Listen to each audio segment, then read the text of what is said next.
যে জোরপূর্বক আমাকে ভোট দিতে হবে, এরকম করলে আমাদেরকে অবশ্যই জানাবেন। আসন্ন ত্রয়োদশ জাতীয় সংসদ নির্বাচনকে সামনে রেখে গাইবান্ধা জেলায় নিরাপত্তা প্রস্তুতি জোরদার করেছে প্রশাসন।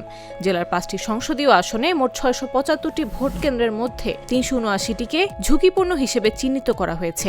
এর মধ্যে চরাঞ্চলের 65 কেন্দ্রকে বিশেষ নজরদারিতে রাখা হচ্ছে। নির্বাচন অফিস সূত্রে জানা যায়, জেলার 7 উপজেলার 82টি ইউনিয়নে মোট ভোটার সংখ্যা 21,72,499 জন। 5টি আসনে বিএনপি জামায়াত জোট সহ বিভিন্ন দলের মোট 40 জন প্রার্থী প্রতিদ্বন্দ্বিতা করছেন। গাইবান্ধা 1 সুন্দরগঞ্জ আসনে 123টি কেন্দ্রের মধ্যে 41টি ঝুঁকিপূর্ণ। গাইবান্ধা 2 সদর আসনে 118টি কেন্দ্রের মধ্যে ঝুঁকিপূর্ণ 51টি।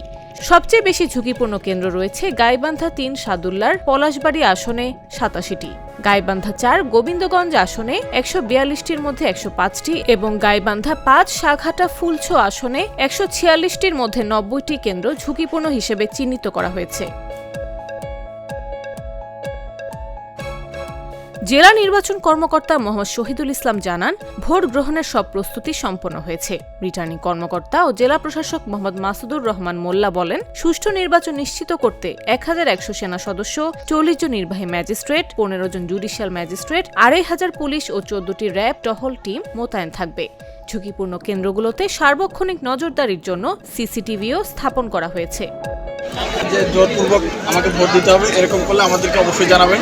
আমাদের এখানে সাব ক্যাম্প আছে, আপনাদেরকে আমরা অবশ্যই সহায়তার জন্য 24 ঘন্টা প্রস্তুত আছি। বুঝতে পারছেন সবাই? নিউজ ডেস্ক, জাগো নিউজ।